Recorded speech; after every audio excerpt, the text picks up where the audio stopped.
Welcome to BizJet TV, David. It's great to have you here with us from nice snowy Utah. Any snow there today?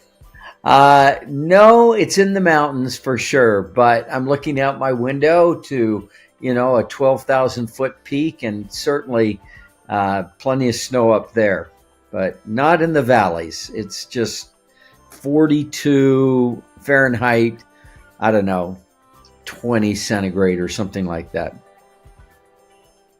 Okay, so David, Larry King said something interesting about you. He called you the human internet. So tell us, how come you got that nickname, the human internet? Well, years ago, I got into networking very early on. I was one of the first persons that joined LinkedIn.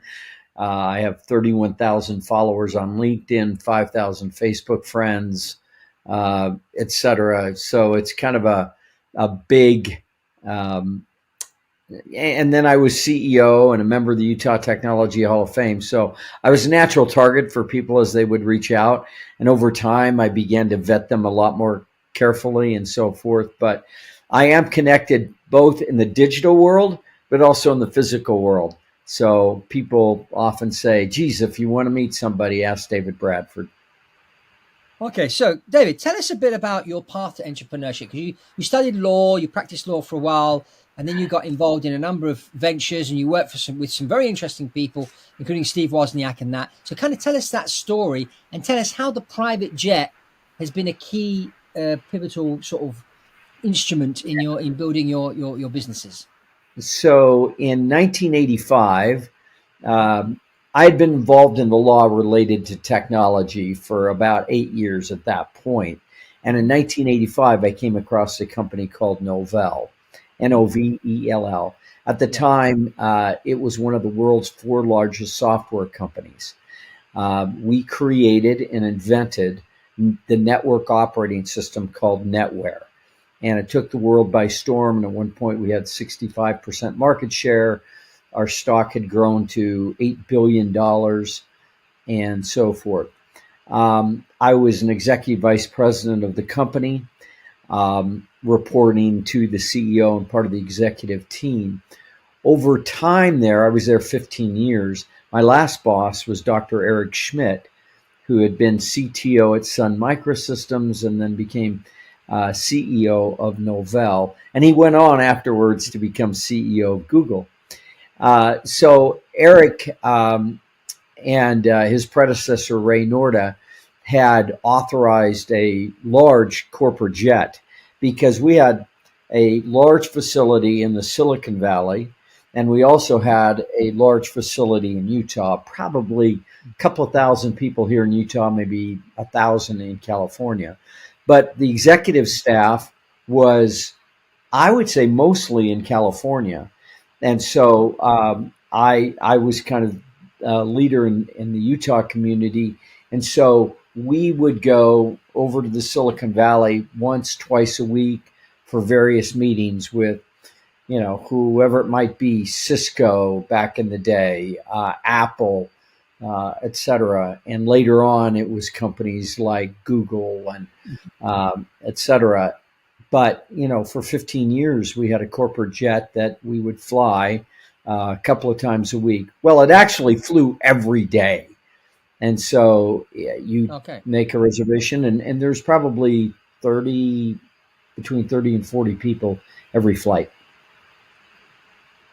And it flew out of the Provo airport before it was really a thing. Yep. Now the Provo Municipal Airport actually has commercial traffic, a lot of commercial traffic. But back in the day, we just had one large private jet that the company owned and operated. Mm-hmm.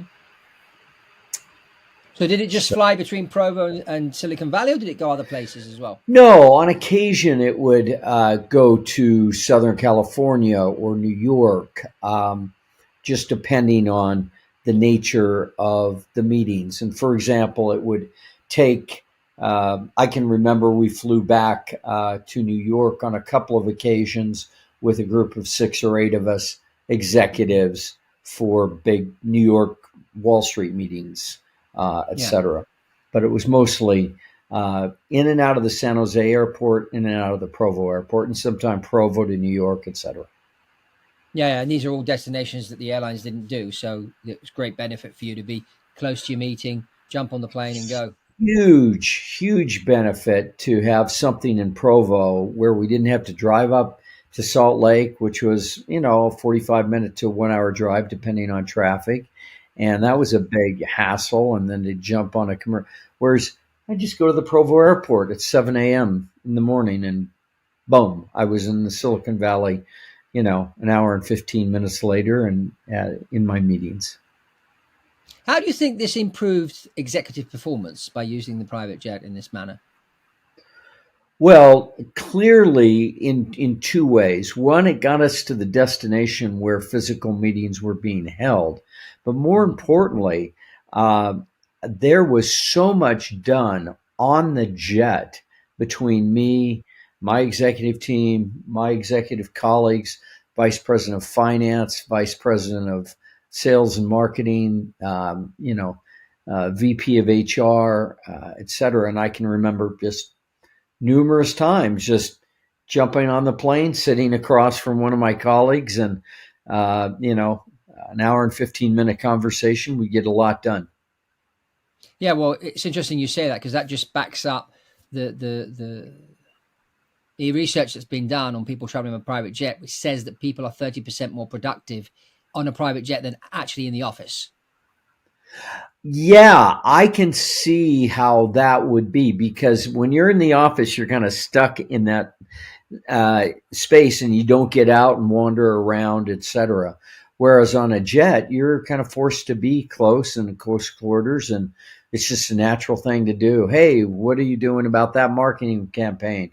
What do you, and they'd ask me from a legal perspective, what are we doing in terms of anti-piracy and how can we help? And where are the pockets of issues around the globe, et cetera. Mm-hmm. At one point, we had 10,000 employees at Novell, and so it was a big company.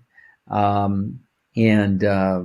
yeah, it was a lot of executive travel on the corporate jet. Good. So what business ventures are you involved in now, David? Tell us a bit about what you're up to. Oh, what I'm up to now? Oh, my gosh. Well, just a quick history. Since I left Novell, that's been in the year 2000. I thought I was going to retire when I was 50. Never happened. And turns out, here's a lesson for people. 90% of my wealth I made after I was 55. And so it can happen to anybody. You just have to stay after things. You have to persist, etc. And Novell was great to me. The home I'm living in now was basically built on Novell stock options and so forth. And it's a beautiful location on the Provo River. But it was after I left Novell when I became CEO of a company called Fusion.io, then another company called HireView, et cetera. And they were big winners. And in the last 5 years, just to bring you up to speed, I've morphed all of that experience. And my wife is a PhD in instructional technology. In fact, she did this book on the viability of learning in a 3D virtual classroom. And when she did that, she discovered that learning in a 3D classroom on your smartphone or your desktop could actually be even more efficacious than learning in a physical classroom. And so, long story short, we created an app where you could learn in a 3D virtual world, 75 virtual worlds, as a matter of fact. It's called Fluent Worlds. So we kind of prove the concept of learning in immersive 3D environments. Fluent Worlds continues to be the highest. What's that?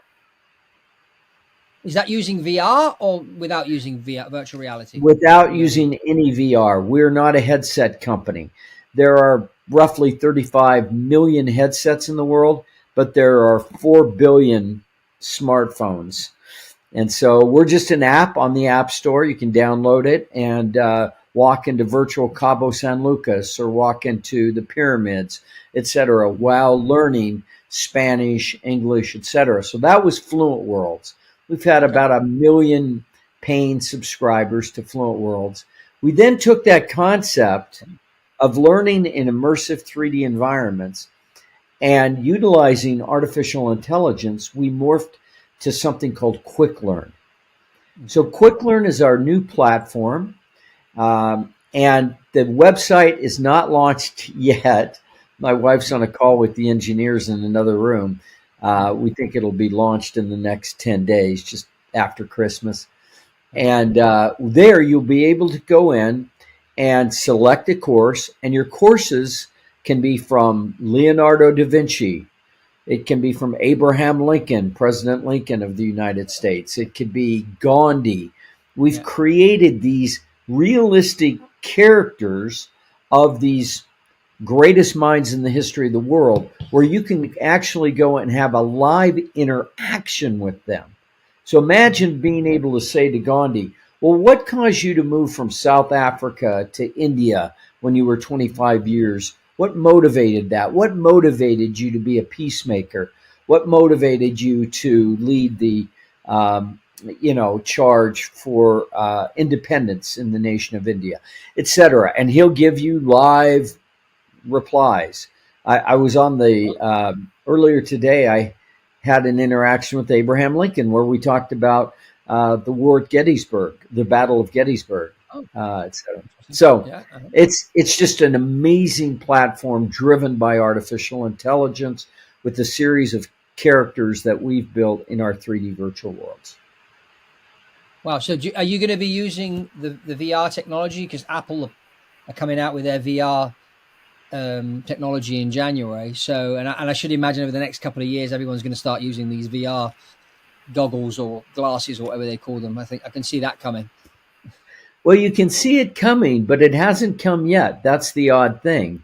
And despite the fact that billions and billions and billions of dollars have been put into the headset market by Facebook and Oculus and Microsoft, etc., it still hasn't really taken off because there's a limiting factor. What's the limiting factor? It's the cost. It's maybe $100, $200 for a headset. Then you have to tie them to something and so forth. Whereas this, everybody carries this around. Everyone carries a smartphone around. And so will what we call 360 VR eventually take off? Absolutely. And when it does, fantastic, because we've created all the 3D digital assets that can be easily ported to the headset. And so we've done prototypes and so forth and so on. But that market is not yet completely ripe. Yeah, and I believe Apple's one's priced at $3,500. It stands alone. It doesn't need a computer. It's got a computer built in it. But, not everybody has $3,500 to buy one of these things. And it's quite big. So, it's not like a phone you can put in your pocket. So I think they're going to have to turn it into like a set of glasses eventually. But, it's probably going to take 3 or 4 years to get there. Exactly. And they'll figure it out and they'll get there. But again, if you're like, I was talking last week to the chief technology officer for Broward County School District in Florida. They have 256,000 students. Now, how are they going to put headsets on 256,000 students to, when the next COVID comes through, et cetera? There's got to be an easier, faster, better way. And we think it's through the smartphone and or desktop, laptops, that sort of thing at this point. Yeah, of course. So, David, what advice would you give a young entrepreneur that's starting out today? Wow. Persist. Number one characteristic of a successful entrepreneur who's someone that persists in the task. You got to stay after it. You got to stay after it. You're going to make mistakes, etc. The second thing I would say is to think big. Someone said to me the other day, don't tell me that the sky's the limit when I see footprints on the moon. I thought that was pretty profound. Don't tell me the sky's the limit when we see footprints on the moon.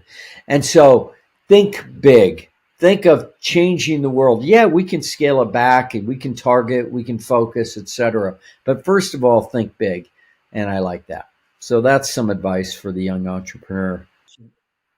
What important trends do you see developing for the future And what role do you think is the private jet going to play in helping entrepreneurs to scale their businesses and expand? Wow, that is a great question. I would say the trend is going to be not, it's going to be away from commercial real estate. It's going to be away from generally in person meetings. But when there is a key in person meeting, those jets are going to be absolutely essential to get people to those key meetings in and out and have those communications while they're traveling together. Um, it will be very interesting. That, like any other industry, is going to morph based on artificial intelligence, AI. AI is driving everything. I've seen a number of, I've been in the mainframe industry, and then it transitioned to the, PC industry, and then the PCs you know, and then the internet came along, et cetera. And then it was going to be the metaverse, et cetera. Well, this thing called AI, it's here to stay. I was telling to a granddaughter the other day, hey, it's here to stay. Like it, leave it, or love it, but it's here to stay. So it's changing the way all of us. And so I'd be curious to talk to the president of a private jet company, ask them how AI is going to impact them. Certainly, AI is going to help them reach out to everybody that is capable of paying for a private jet. But I haven't really thought about it yet. The AI has already been used in the design of aircraft. Now, when they design a new airplane and they build the prototype and it actually goes flying, it really does perform pretty much like it did inside the computer. And so it's allowing people to design a new airplane, fly it, test flight, and get it certified a lot quicker than we did 10, 15 years ago. Because before it was, okay, let's try this. Let's go flying and see if this thing works. Well, now you can simulate so much inside the virtual world, and it's very, very close to reality. And then you just take it up in the air and then see if it does what it did inside the computer. And AI is playing an important role. The other role that AI is playing now is on the flight deck, where there's more and more talk now of the co-pilot being an AI. So you have one pilot on the flight deck and not two. Now, a lot of people are against it because they think we need two. The net result of all of that is it's going to make private jet flight more accessible, more affordable, et cetera, over time. Yeah, it will do. But I mean, as I always tell people, private jets are never going to be cheap. And anybody that tries to sell you it in that way, like we're bringing the low cost airline model to private jets, it's never going to work. Simply because the low cost airline model works because the airplanes are in the air a lot. And they're flying over 4,000 hours a year. And that's how you make money, when the plane's in the air. The private jet has a whole different business model. The private jet's power lies in the fact that it's available 24/7. It doesn't necessarily have to be in the air 20 hours a day to make money. It can just be sitting at your local airport, and then suddenly you have an idea that you need to go and see John in Dallas this afternoon. You just jump in your jet and you go. And you take a few people with you, and the power to be able to spring into action at short notice. And as you were saying, being able to land at an airport which is nearby where you need to go, instead of having to go to the main airline airport and then drive an hour and a half through traffic. And by the time you get to your meeting, you're tired because you turned up to the airport 3 hours before. Then there was an hour delay. Then you got on the airplane. You flew 5 hours. Then you landed. Then you went through airport security. Then you got your bag. Then you got stuff. So by the time you get to your meeting, you've been 8-9 hours on the road. But with a private jet, you just hop in straight, and in an hour and a half, it's done. And so that aspect is where the private jet is powerful. So it's always going to cost money, but you will reduce costs if you have a plane that only needs one pilot because the other pilot is an AI. AIs don't take a salary. They don't have health insurance. They don't go sick. They don't sue you. There's lots of advantages of having AI in the cockpit. The only thing is people saying, what happens if the pilot is incapacitated? But that problem has already been solved because Garmin have an avionics system already on board a number of aircraft where if the pilot suddenly passes out, The passenger can press a button and the plane will land on its own. That's already in existence, flying today, certified and up and running. On smaller planes, of course, but it's just a matter of time, and that's where I see AI is going to sort of play a role Yeah, in that.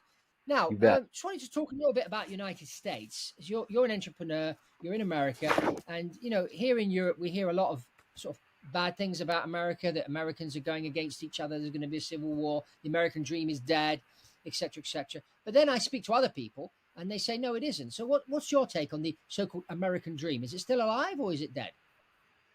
I think it's very much alive. It's very robust.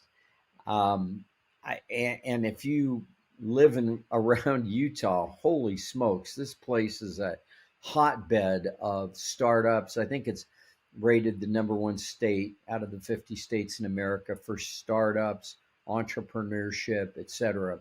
And I think it's something kind of embedded into our religion or here in this state that we can succeed, we can build despite challenges and so forth. We find a way to overcome, etc. But The pioneer spirit, you mean? That pioneer spirit that the founders of Utah were pioneers. So yeah. absolutely, my great great grandmother was in the first 156 people that arrived in the state of Utah, and she was the youngest member of that group that came in 1847. Wow. And I mean, it's riveting to understand that spirit of pioneership and so forth, and go back and read their histories. And by the way, when I think about it, Quick Learn, our new platform, is going to allow you to go back in time Uh-huh. and meet with that great great grandmother and have a live interaction. Yeah, and I think also after Amazing. COVID, more and more people are now turning to homeschool their children, and your platform Yes. is a great way to homeschool.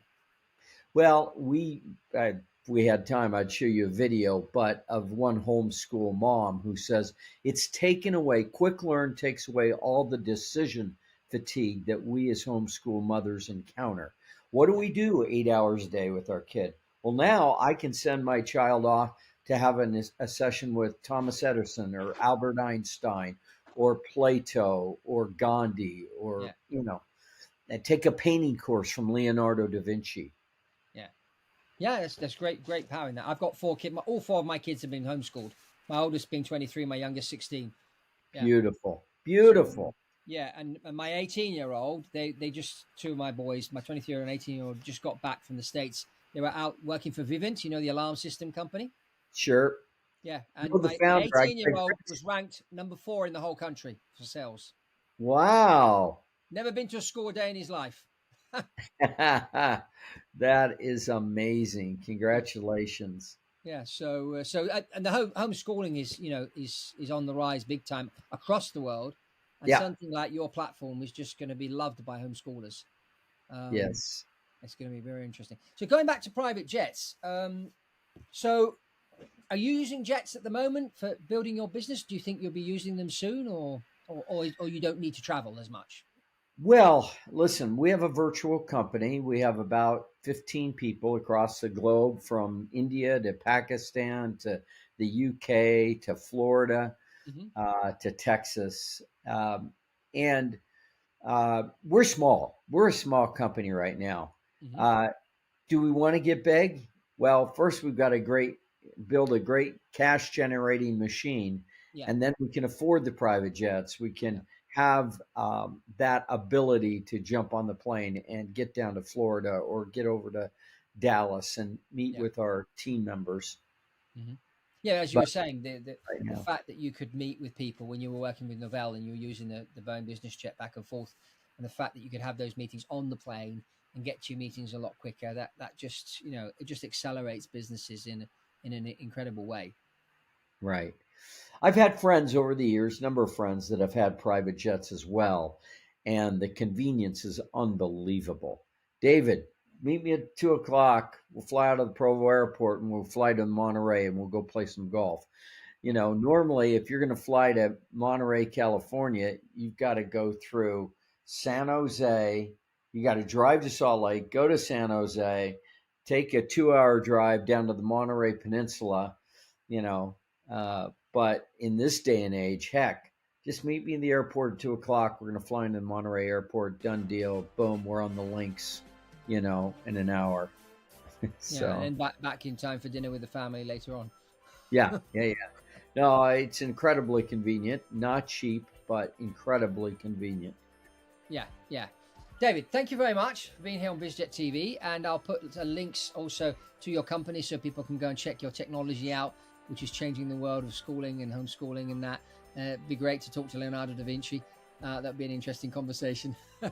I'll send you some links. I'll send you some links so you can do just that. Okay, thank you.